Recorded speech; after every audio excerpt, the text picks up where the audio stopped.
بولا، تھانے دار صاحب، ہم زرینہ کا پوسٹ مارٹم نہیں ہونے دیں گے، یہ عزت اور غیرت کا معاملہ ہے۔ اس نے سفید دھوتی اور کرتے کے اوپر واسکٹ پہن رکھی تھی اور گلے میں سرخ شال تھی جس کے دونوں سرے اس نے ہاتھوں میں پکڑ رکھے تھے۔ یہ میرا چھوٹا بھائی ہے، چودھری اشرف، چودھری عابد نے تعارف کرایا۔ میں نے پوچھا، کیا تمہاری بہن نے تمہارے سامنے خودکشی کی تھی؟ میں آپ کی بات نہیں سمجھا، چودھری عابد نے کہا۔ سامنے خودکشی کرتی تو ہم اسے روک نہ دیتے، ہو سکتا ہے کہ قتل کا کیس ہو، میں نے کہا۔ چودھری اشرف بولا، جو ہونا تھا سو ہو چکا، ہم نہیں چاہتے کہ پولیس تفتیش سے ہماری اور زیادہ بدنامی ہو۔ واہ جوان، یہ غیرت کی بات نہیں کی تو نے۔ غیرت مند لوگوں کا اگر کتا بھی کوئی مار دے تو وہ بدلہ لیے بغیر چین سے نہیں بیٹھتے۔ زرینہ نے خودکشی کی ہے، چودھری اشرف نے کہا۔ قتل وتل کسی نے نہیں کیا، اس کا کوئی دشمن نہیں تھا۔ ہم نے آپ سے کہہ دیا ہے کہ اس کا پوسٹ مارٹم نہیں ہوگا، آپ جتنی رقم کہیں ہم دینے کے لیے تیار ہیں۔ میں نے پوچھا، زرینہ کا شوہر کہاں ہے؟ مجھے یوں لگا جیسے اشرف یہ سوال سن کر پریشان سا ہو گیا۔ زرینہ شادی شدہ نہیں تھی، اس نے جواب دیا، تاہم اس کے لہجے میں تذبذب پایا جاتا تھا۔ میں سوچ میں پڑ گیا، اس کیس کی کئی باتیں وضاحت طلب تھیں، بلکہ شک میں ڈالنے والی تھیں۔ میں نے کہا، چودھری، اگر اس معاملے میں کوئی گنڈھی ہے تو خود ہی بتا دو، یہ زیادہ بہتر ہوگا۔ میں کوشش کروں گا کہ لاش سرسری معائنے کے بعد آپ کے حوالے کروا دوں۔ اشرف نے کچھ کہنا شروع کیا مگر بڑے بھائی نے اس کی بات کاٹتے ہوئے کہا، گھنڈی کوئی نہیں ہے جی، سارا معاملہ آپ کے سامنے ہے، سرسری معائنے کی بھی کیا ضرورت ہے؟ ہمیں اوپر بھی جواب دینا پڑتا ہے۔ چودھری عابد میرے گھٹنوں کے اوپر ہاتھ لگاتے ہوئے بولا، ملک صاحب، آپ کوئی رپورٹ ہی درج نہ کریں، آپ کی بڑی مہربانی ہوگی۔ یہ ذرا مشکل بات ہے، میں نے زوردارانہ لہجے میں کہا۔ میرا کوئی اپنا ماتحت اوپر اطلاع پہنچا سکتا ہے اور ویسے بھی بات سارے محلے میں پھیل چکی ہے۔ وہ سمجھا کہ میں اس کی باتوں میں آ گیا ہوں، بولا، حضور، ہماری عزت آپ کے ہاتھ میں ہے، آپ ہی کوئی مناسب راستہ نکال لیں، سوچنا پڑے گا۔ میں نے کہا، لیکن ایک بات میں آپ کو پہلے ہی بتا دیتا ہوں، اگر بعد میں کوئی ایسی ویسی بات سامنے آئی تو لاش کو پوسٹ مارٹم کے لیے قبر سے بھی نکالا جا سکتا ہے۔ کوئی ایسی ویسی بات نہیں ہے جی، آپ خاطر جمع رکھیں، میں تمہاری بات مان لیتا ہوں، مگر لاش ایک دفعہ مردہ خانے بہرحال جائے گی۔ وہ دونوں بھائی ایک طرف مشورہ کرنے لگے، بالآخر انہوں نے میری بات مان لی۔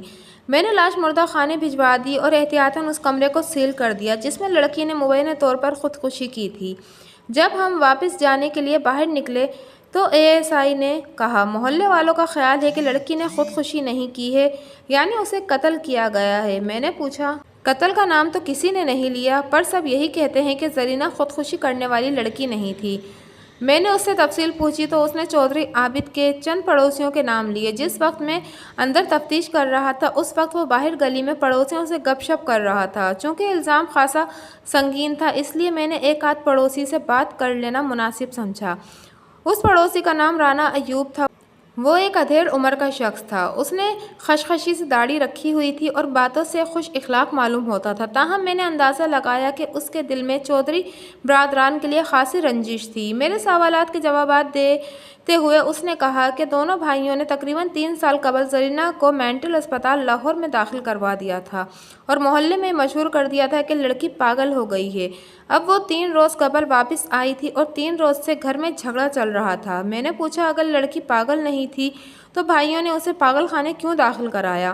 سارا چکر جائیداد کا ہے، رانا ایوب نے جواب دیا۔ جب تک ان کی ماں زندہ تھی اس وقت تک سب خیریت تھی۔ ماں کی وفات کے بعد بھائیوں اور بھاوجوں نے زرینہ کو مجبور کرنا شروع کر دیا کہ وہ جائیداد کے حق سے دستبردار ہو جائے، لیکن لڑکی سمجھدار اور تیز تھی، خاص طور پر زبان کی بہت تیز تھی۔ اس نے کہا کہ کچھ بھی ہو جائے وہ اپنا حق نہیں چھوڑے گی۔ کیا لڑکی پڑھی لکھی تھی؟ 10 جماعتیں پڑھی ہوئی تھی جی۔ اس کی ابھی تک شادی کیوں نہیں ہوئی تھی؟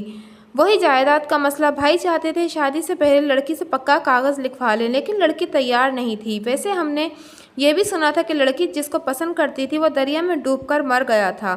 معاملہ خاصا گہرا معلوم ہوتا تھا۔ میں نے پوچھا، اس شخص کا نام کیا تھا؟ وہ ذہن پر زور دیتے ہوئے بولا، یاد تو تھا مگر بھول گیا، ساجد یا سرفراز تھا۔ اس کے باپ کی تو مین بازار میں برتنوں کی دکان بھی ہے۔ آپ نے بتایا ہے کہ لڑکی 3 روز پہلے واپس آئی تھی، کیا کوئی شخص اسے لینے گیا تھا یا وہ خود ہی واپس آ گئی تھی؟ یہ پتہ نہیں چلا، بھائیوں میں سے تو کوئی نہیں گیا تھا،